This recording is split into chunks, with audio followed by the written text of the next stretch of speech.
Hello' students, welcome to সেৱা পাঠশালা। বহুত ষ্টুডেণ্টে মোক কমেণ্ট কৰি জনাই আছিল যে সমাজ বিজ্ঞানৰ ৰাজনীতি আৰু অৰ্থনীতি বিজ্ঞান যিটো আছে এই ভাগটোৰ যিখিনি কমন কুৱেশ্যন এনচাৰ তোমালোকৰ মেট্ৰিক পৰীক্ষাত অহাৰ খুব সম্ভাৱ্য সেইখিনি কুৱেশ্যন এনচাৰ আলোচনা কৰিম। গতিকে আজিৰ ভিডিঅ'টো তোমালোকে প্ৰথমৰ পৰা শেষলৈ চাই থাকিবা।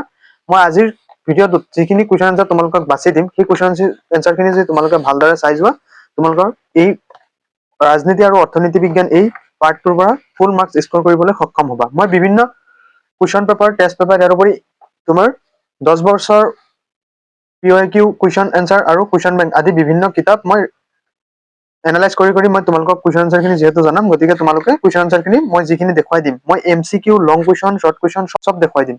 গতিকে তোমালোকে ভিডিঅ'টো প্ৰথমৰ পৰা শেষলৈ চাই থাকিবা। চোৱা, ৰাজনীতি বিজ্ঞানৰ দুটা চেপ্টাৰ আছে। এই দুটা চেপ্টাৰৰ মই প্ৰথমে দিলোঁ, ইয়াৰ পিছত মই তোমালোকক অৰ্থনীতি বিজ্ঞান কৈ আছো। গতিকে ৰাজনীতি বিজ্ঞানৰ প্ৰথম যিটো চেপ্টাৰ আছে ভাৰতীয় গণতন্ত্ৰ, এই চেপ্টাৰটোৰ পৰা তোমালোকে MCQৰ কাৰণে সম্ভাৱ্য কুৱেশ্যন এনচাৰখিনি মই তোমালোকক দেখুৱাই দিওঁ। চোৱা, তোমালোকে এই কুৱেশ্যনটো চাবা যে সংবিধান সভাৰ প্ৰথম বৈঠকত সভাপতিত্ব কৰিছিল জ্যেষ্ঠ সদস্য ডক্টৰ সচ্চিদানন্দ সিনহাই। তাৰপিছত BR আম্বেদকাৰ আছিল খচৰা কমিটিৰ অধ্যক্ষ। এনেকুৱাবিলাক কুৱেশ্যন তোমালোকে চাবা, কাৰণ পৰীক্ষাত অহাৰ খুব সম্ভাৱ্য এইখিনি কুৱেশ্যন। তাৰপিছত তোমালোকে 3 নম্বৰ পেজৰ এই যিটো হালধীয়া অংশৰ ভিতৰত আছে ইয়াৰ পৰা কিন্তু তোমালোকে কুৱেশ্যন পাবা। চোৱা কি কৈছে যে 1950 চনত 26 জানুৱাৰীত সংবিধানখন কাৰ্যকৰী কৰাৰ সময়ত প্ৰস্তাৱনাত সমাজবাদী, ধৰ্ম নিৰপেক্ষ আৰু ঐক্য শব্দকেইটা নাছিল।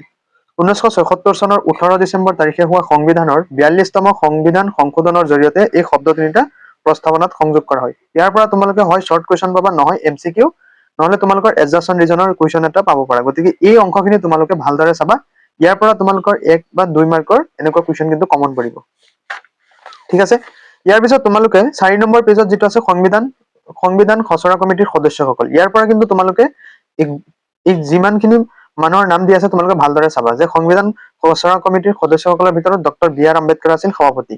তাৰপিছত N গোপালস্বামী আয়েংগাৰ। মই কিয় কৈছো এই নামখিনি মনত ৰাখিবলৈ, কাৰণ তোমালোকৰ MCQত আহিব এনেকে যে তলৰ কোনজন সদস্য সংবিধান সভাৰ খচৰা কমিটিৰ সদস্য নাছিল। হয়তো তোমাৰ এইকেইজনৰ নাম দিব বা অন্য এজনৰ নাম দি থব। তোমালোকে এইখিনি নাম যদি ভালকে জানা, যিকোনো কুৱেশ্যন দিলে তোমালোকে পাৰিবা।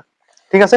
ইয়াৰ পিছত চোৱা, তোমালোকে এই সাৰ্বভৌম যিটো আছে এই সাৰ্বভৌমটো তোমালোকে ভালদৰে চাবা যে ভাৰতবৰ্ষ এখন সাৰ্বভৌম ৰাষ্ট্ৰ। সাৰ্বভৌমত্ব হৈছে ৰাষ্ট্ৰৰ সৰ্বোচ্চ ক্ষমতা, অৰ্থাৎ বাহ্যিকভাৱে ভাৰতবৰ্ষ কোনো বিদেশী শক্তিৰ তলতীয়া নহয় আৰু আভ্যন্তৰীণভাৱে ভাৰতবৰ্ষ কোনো এটা বিশেষ শক্তিৰ দ্বাৰা পৰিচালিত নহয়। এই কুৱেশ্যন তোমালোকে শ্বৰ্ট কুৱেশ্যন বা লং কুৱেশ্যনৰ কাৰণে চাই থবা। অকে। ইয়াৰ পিছত চোৱা, তোমালোকে নেহৰুৰ দ্বাৰা প্ৰস্তাৱৰ মূল বিষয়সমূহৰ যিকোনো তোমালোকে 2-3টা চাই থবা। মই পিছত কম বাৰু, কুৱেশ্যন এনচাৰত আছে সেইটো।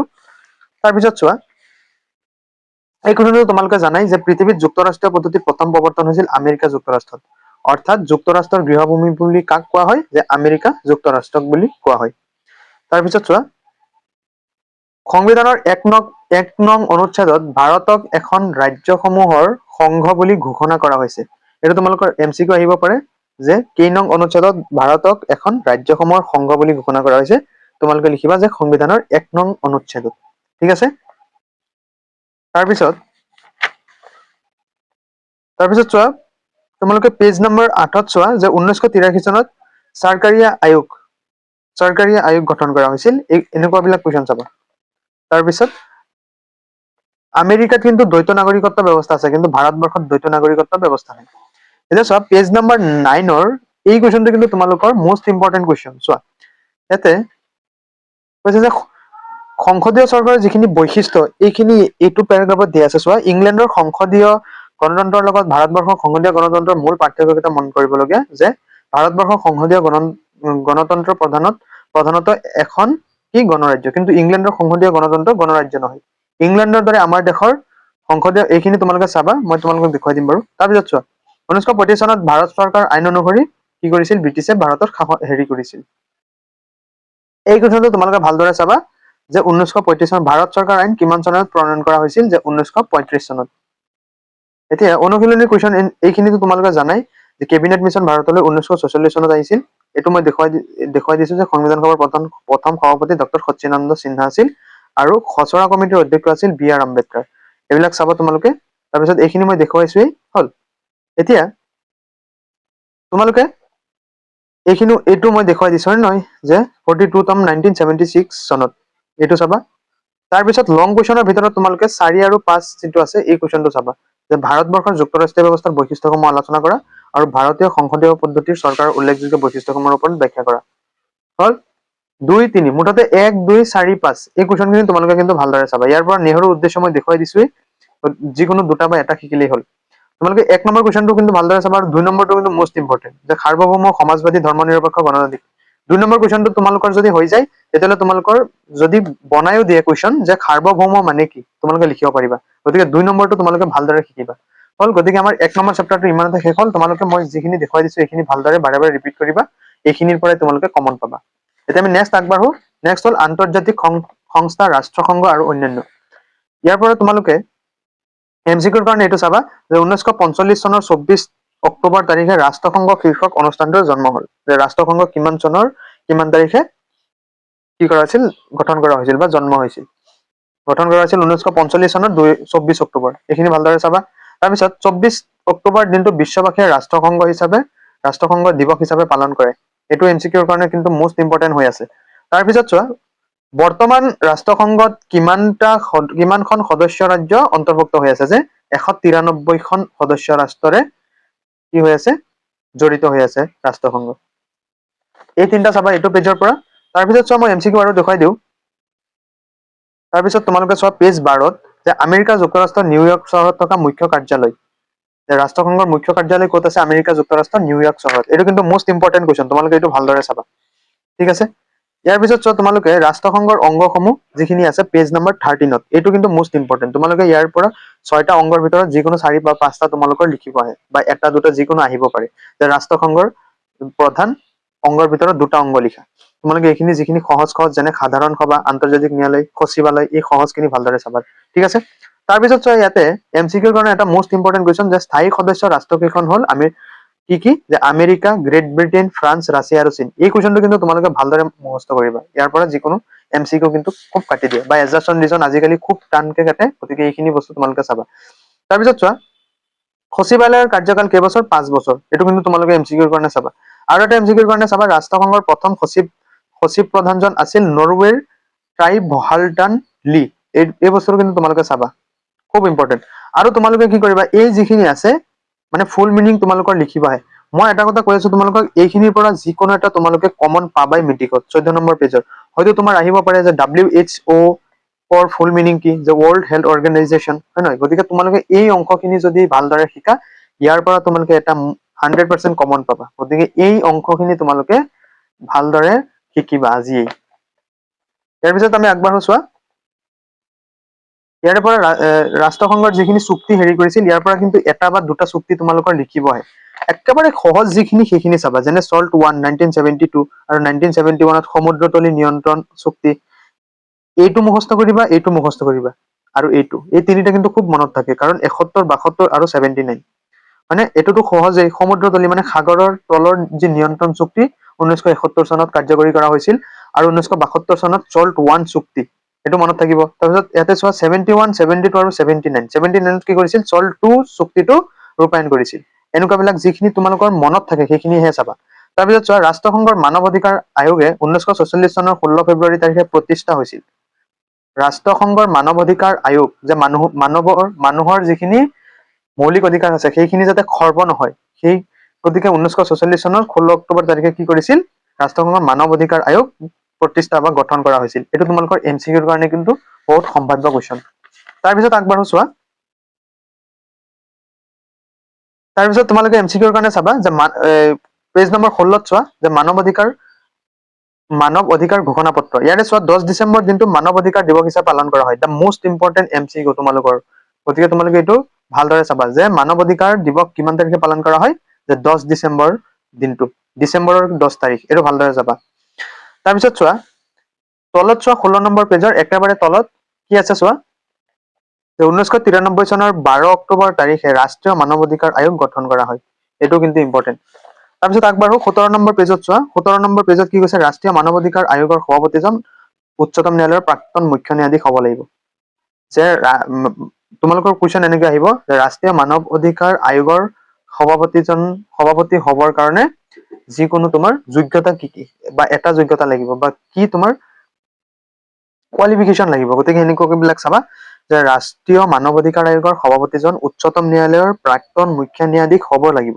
আৰু সদস্য যিসকল থাকিব তেওঁলোকৰ কি হ'ব লাগিব, এজন সদস্য উচ্চতম ন্যায়ালয়ৰ ন্যায়াধীশ বা প্ৰাক্তন ন্যায়াধীশ হ'ব লাগিব, এজন সদস্য কোনো উচ্চ ন্যায়ালয়ৰ মুখ্য ন্যায়াধীশ বা প্ৰাক্তন মুখ্য ন্যায়াধীশ হ'ব লাগিব, আৰু দুজন সদস্য মানৱ অধিকাৰ সম্পৰ্কীয় জ্ঞান আৰু অভিজ্ঞতা থকা ব্যক্তি হ'ব লাগিব। এইখিনি চাবা, ঠিক আছে।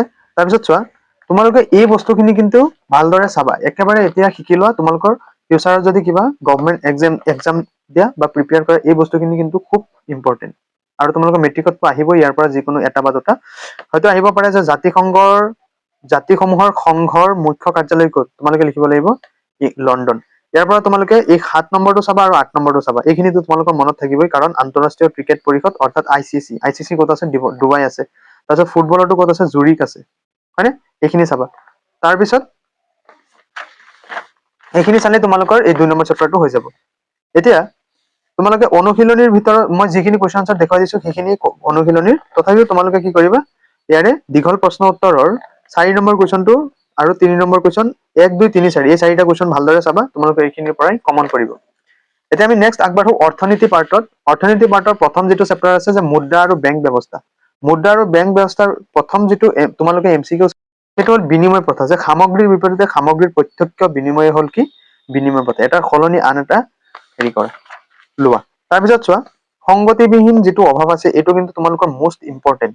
যে সংগতিবিহীন অভাৱ মানে কি, ধৰা তোমাৰ হাতত ধৰা যে ৰঙালাও আছে, গতিকে তোমালোকে কি কৰিবা, তোমাৰ প্ৰয়োজন হৈছে ধৰা কুঁহিয়াৰ, কিন্তু যিজনে ৰঙালাও লৈ আহিছে তেখেতৰ ধৰা কুঁহিয়াৰৰ প্ৰয়োজন নাই, তেতিয়া কি কৰিব, হয় নহয়, অসুবিধাৰ সৃষ্টি হ'ব। গতিকে এইটো কোৱা হয় সংগতিবিহীন অভাৱ। তোমালোকে বুজি চাই, মই ক্লাছত বুজাইছিলো। তাৰপিছত হিচাপ নিকাচৰ উমৈহতীয়া এককৰ অভাৱ, হয় নহয়, যে তুমি যদি হেৰি কৰিছা, মাছ লৈ গৈছা আৰু ইফালে তোমাৰ বেলেগ বস্তুৰ প্ৰয়োজন হৈছে, ধৰা কুঁহিয়াৰ। এতিয়া কথা হ'ল কুঁহিয়াৰ আৰু মাছটো মানে কি কৰিব নোৱাৰে, দুয়োটা 1 কেজি 1 কেজি দিব নোৱাৰে, কাৰণ কুঁহিয়াৰটো কেজিত হেৰি নকৰে ন। গতিকে সেনেকুৱা বিলাকৰ কি হয়, যে বিনিময় প্ৰথাত হিচাপ নিকাচৰ উমৈহতীয়া এককৰ অভাৱ হয়। গতিকে এককৰ অভাৱ আৰু এইটো সংগতিবিহীন অভাৱ, এই দুটা কিন্তু তোমালোকে চাবা যে বিনিময় প্ৰথাৰ অসুবিধাসমূহ। এইটোত যিকোনো দুটা চালেই তোমালোকৰ ইয়াৰ পৰা কমন পৰি যাব।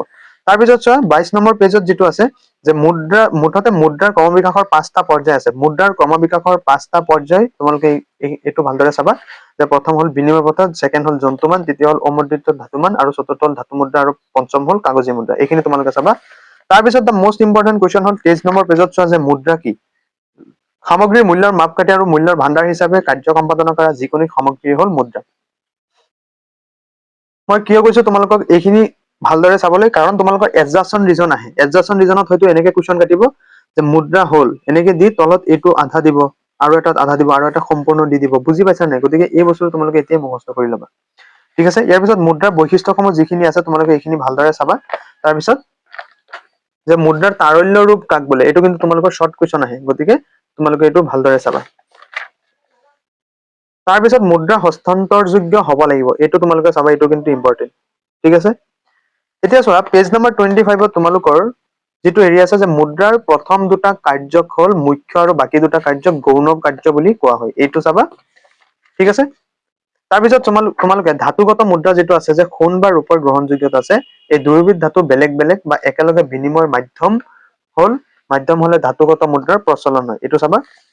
তাৰপিছত তোমালোকে প্ৰতীক মুদ্ৰা যিটো আছে, প্ৰতীক মুদ্ৰাটোৰ ইয়াৰ আগতে চোৱা আদেশী মুদ্ৰা। আদেশী মুদ্ৰা কি, যে চৰকাৰী আদেশৰ ভিত্তিত যি মুদ্ৰা বিনিময়ৰ মাধ্যম হিচাপে গ্ৰহণ কৰা হয় সেই মুদ্ৰাই হ'ল আদেশী মুদ্ৰা, এইটো চাবা। তাৰপিছত প্ৰতীক মুদ্ৰা হ'ল যি মুদ্ৰাৰ প্ৰদৰ্শিত মূল্য বা খোদিত মূল্য বা লিখিত মূল্য ইয়াৰ অন্তৰ্নিহিত মূল্য বা ধাতুগত মূল্যতকৈ অধিক, সেই মুদ্ৰাই হ'ব প্ৰতীক মুদ্ৰা। তোমালোকে শৰ্ট কুৱেশ্যনৰ কাৰণে কিন্তু এই বস্তুখিনি ভালদৰে চাবা। তাৰপিছত চোৱা তোমালোকে কেন্দ্ৰীয় বেংকৰ কাৰ্যৰ জৰিয়তে সংকুচিত মুদ্ৰাৰ সৃষ্টি হয়, উদাহৰণস্বৰূপে ভাৰতীয় ৰিজাৰ্ভ বেংক। যে আমাৰ দেশৰ কেন্দ্ৰীয় বেংকটোৰ নাম কি, যে ভাৰতীয় ৰিজাৰ্ভ বেংক। এইটো কিন্তু তোমালোকৰ MCQ আহিব পাৰে, ঠিক আছে। ইয়াৰ পিছত এই বস্তুটো চাবা যে যি ব্যৱস্থাত বজাৰৰ চাহিদা আৰু যোগানে উৎপাদন প্ৰক্ৰিয়াটো নিয়ন্ত্ৰণ কৰে, চৰকাৰী নীতি নিৰ্দেশনাই নকৰে, সেই ব্যৱস্থাটোৱে হ'ল বজাৰ কেন্দ্ৰিক অৰ্থনীতি। বজাৰ কেন্দ্ৰিক অৰ্থনীতি, এইটো কিন্তু তোমালোকৰ শৰ্ট কুৱেশ্যনত আহিব পাৰে। তাৰপিছত চোৱা হয়তো তোমালোকৰ এডজাস্টন ৰিজনত দিব পাৰে যে বেংক এবিধ বিত্তীয় অনুষ্ঠান যি ঋণৰ ব্যৱসায় কৰে। ইয়াতে তোমালোকৰ বেংক লিখি বা বেলেগ কিবা এটা দি দিব পাৰে। গতিকে তোমালোকে এই যেটো পইণ্ট এইটো কিন্তু ভালদৰে চাবা। এতিয়া আমি আগবাঢ়ো চোৱা। এটা হ'ল ইম্পৰ্টেণ্ট কুৱেশ্যন যে ভাৰতবৰ্ষত 1970 চনত প্ৰথমটো বেংক স্থাপন কৰা হৈছিল। ভাৰতৰ প্ৰথম বেংক কিমান চনত স্থাপন কৰা হৈছিল আৰু বেংকটোৰ নাম কি? এনেকে কুৱেশ্যন আহিব পাৰে। গতিকে কি লিখিবা যে ভাৰতৰ প্ৰথম বেংকটো 1770 চনত স্থাপন কৰা হৈছিল আৰু ইয়াৰ নাম আছিল কি? Bank of Hindustan. গতিকে এই বস্তুখিনি চাবা। তাৰপিছত মোষ্ট ইম্পৰ্টেণ্ট হ'ল তোমালোকৰ কেন্দ্ৰীয় বেংক। এইটো চেপ্টাৰৰ পৰা বাকী হেৰিৰ পৰা কুৱেশ্যনৰ পৰা কুৱেশ্যন আহক বা নাহক, কিন্তু কেন্দ্ৰীয় বেংকৰ পৰা তোমালোকে এটা যিকোনো কুৱেশ্যন পাবাই। এটা কথা হ'ল যে ভাৰতৰ কেন্দ্ৰীয় বেংক হ'ল ভাৰতীয় ৰিজাৰ্ভ বেংক। 1935 চনত স্থাপন কৰা হৈছিল। এতিয়া এই কেন্দ্ৰীয় বেংকৰ যিখিনি কাম আছে তোমালোকে গোটেইখিনি মুখস্থ কৰি ল'বা। যে কেন্দ্ৰীয় বেংকে কাগজী মুদ্ৰা ছপা কৰে, তাৰপিছত কেন্দ্ৰীয় বেংকে আমানত মুদ্ৰা বা ঋণ মুদ্ৰাৰ পৰিমাণ নিয়ন্ত্ৰণ কৰে, তাৰপিছত কেন্দ্ৰীয় বেংকে বেংকসমূহৰ বেংক হিচাপে কাৰ্য সম্পাদনা কৰিব লাগে, তাৰপিছত কেন্দ্ৰীয় বেংক চৰকাৰৰ বিত্তৰ যোগান ধৰোতা। এই বস্তুখিনি চাবা।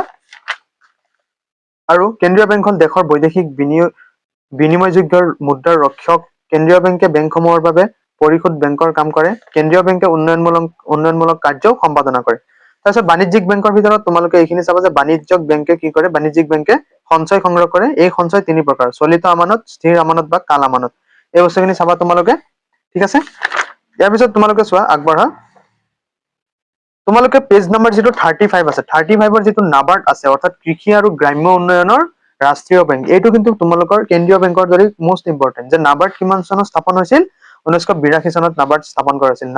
নাবাৰ্ডৰ মুখ্য কাৰ্যসমূহ চাবা বা কিহৰ কাৰণে স্থাপন কৰা হৈছিল? যে গ্ৰাম্য ঋণৰ ক্ষেত্ৰত ৰিজাৰ্ভ বেংকে যিবোৰ কাৰ্য সম্পাদনা কৰি আহিছিল সেই আটাইবোৰ কাৰ্য নাবাৰ্ডলৈ হস্তান্তৰ কৰা হ'ল। নাবাৰ্ডে সম্পাদনা কৰা মূল কাৰ্যসমূহ হ'ল যে গাঁও অঞ্চলত যিমানবোৰ অনুষ্ঠান, বিনিয়োগ আৰু এইটো কিন্তু এই তিনিটা পইণ্ট কিন্তু তোমালোকে ভালদৰে মুখস্থ কৰি ল'বা।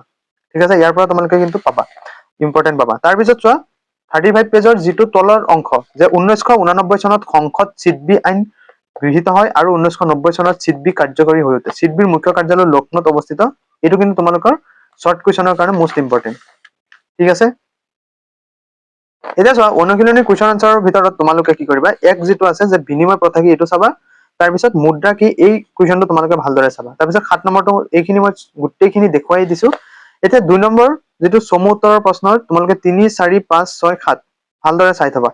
তোমালোকৰ যিটো 5 নম্বৰ কুৱেশ্যন আছে, এইটো কিন্তু মোষ্ট ইম্পৰ্টেণ্ট। যে মুদ্ৰা বা সা সামগ্ৰীৰ মূল্যৰ উমৈহতীয়া মাপকাঠি, এইটো ব্যাখ্যা কৰিব দিয়ে। 4 বা 3 মাৰ্কৰ আহে। তোমালোকে এই কুৱেশ্যনটো কিন্তু ভালদৰে একেবাৰে এতিয়াই শিকি লোৱা।